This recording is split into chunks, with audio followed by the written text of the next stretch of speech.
between the two, and kind of how did you come up with?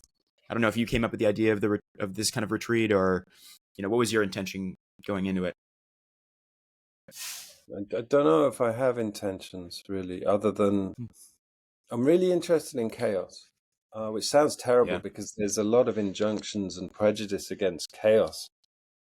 I mean, I'm not a big fan, even though I run men's groups. I'm not a big fan of we don't sit around talking about gender or what it means to be a man, and I find the questioning of gender quite a healthy thing in terms of what is imprinted on us by society.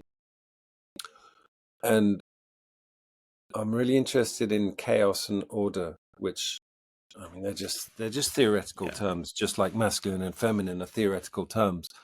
But if we go with them as the kind of, you could argue, a lot of people have argued, they're the kind of the polarizing forces of the universe. This dance between chaos and order. What's interesting to me is somewhere down, probably in the last 10,000 years,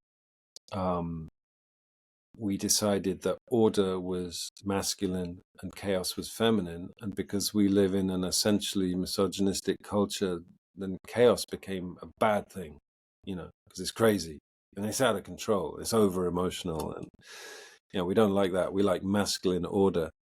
And I think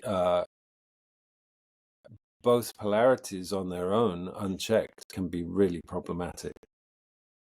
absolutely. If you got too much order, too much rigidity, you have fascism, you have Nazi Germany, you have that kind of very authoritarian, rigid regime.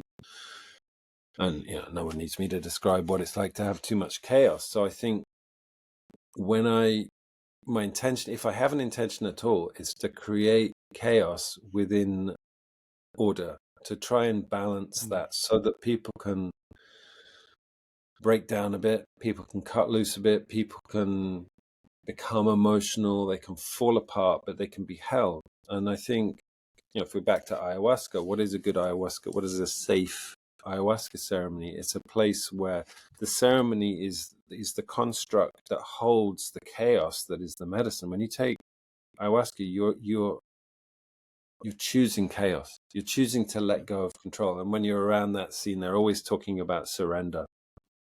So you're surrendering your control mechanisms and you're inviting chaos. And that can get hairy. But if you've got a kind of good structure and a good bunch of people holding it, then that's a good balance. So what am I doing? I'm trying to break away from what I see as an essentially misogynistic, overly structured, overly intellectual, overly ordered world that is in danger of descending into chaos because it's gone too far that way. And I'm trying to dance in the middle somehow.